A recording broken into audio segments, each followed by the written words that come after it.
नकोय, आम्हाला शब्द नकोय, शब्द आश्वासन खूप झाले, आम्हाला आमच्या हक्काचा पगार पाहिजे। माझी सगळ्या शिक्षकांना विनंती आहे, आता आपल्या शिक्षक समूह संघाची वात्रमोट करायची वेळ आलेली आहे। सगळ्यांनी हात वर करायचे आहेत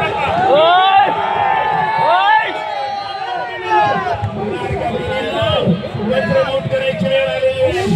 मला वाटलं होतं की आता वज्रमूठ आपल्याकडे निर्णय लागणार आहे, पण जर निर्णय लागला नसेल तर आता वज्रमूठ करायची वेळ आलेली आहे।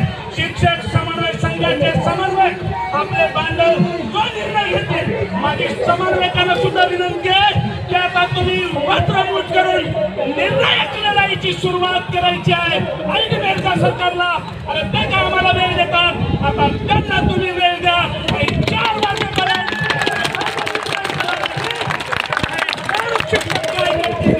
शिक्षक समन्वय संघ करेल। आणि म्हणून माझी विनंती आहे, छत्रपती शिवाजी महाराजांचा इतिहासातलं एक उदाहरण मुद्दाम सांगणार आहे तुम्हाला, हे उदाहरणाची प्रेरणा बनली पाहिजे। मला वाटलं होतं शिक्षक काय केलं होतं शिवाजी महाराजांनी, तसं आपण संख्येने 67,000 आहोत बरं का, पण आता मी संख्येवर जाणार नाही। ज्ञानेश्वरांनी सांगितलंय जेवढे सोबत आहेत तेवढे मला घेऊन आपल्याला जिंकायचे आहे, एवढे सोबत आहेत किती माहित नाही, पण हे जमलेले मावळे कमी नाहीत बांधवांनो, हे जमलेले मावळे कमी नाहीत। मागील 15 वर्षाच्या आंदोलनाचा इतिहास तुम्हाला सांगतो, हेच मावळे लढाई जिंकणार आहे। दुसऱ्या मावळ्याची गरज नाही, पण यातला एकही मावळा रण शोधता कामा नये, मैदान शोधता कामा नये। जेव्हा तानाजीच्या पोराचं लग्न होतं, माझा तानाजी शिवाकडे जातो आणि म्हणतो, राजा लग्नाला यायचं बरं, अत्यंत सुखात आनंदाचा दिवस आहे माझ्या।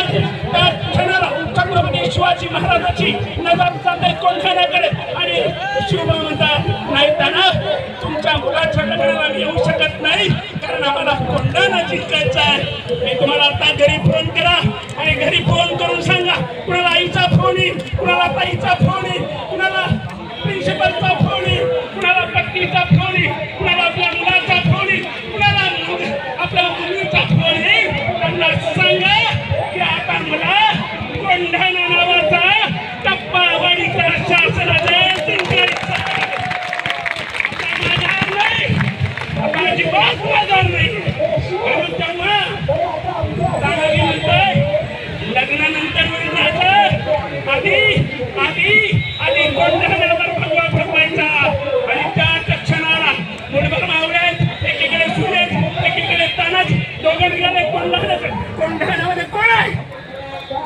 कोंढाण्यावर आताचं निगरगार सरकार आहे, उदयभान त्याचं नाव, आताचं निगरगार सरकार आहे ते। तुम्ही छत्रपतीचे वारसदार असाल, 4 पर्यंत आमचा निर्णय झाला पाहिजे, अन्यथा शिवाजी महाराजांच्या विरोधातली सगळी पिलावर आम्हाला माहिती आहे आणि त्या शिकवतो ना।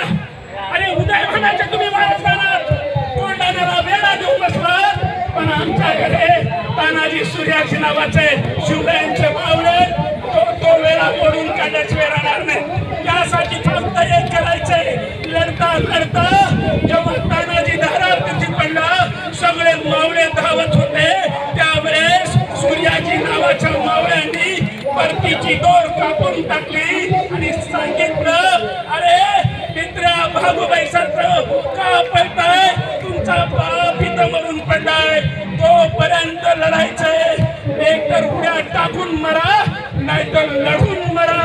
परतीचे दोर कापले गेले। माझी सगळ्या शिक्षक बांधवांना विनंती आहे, आज इथं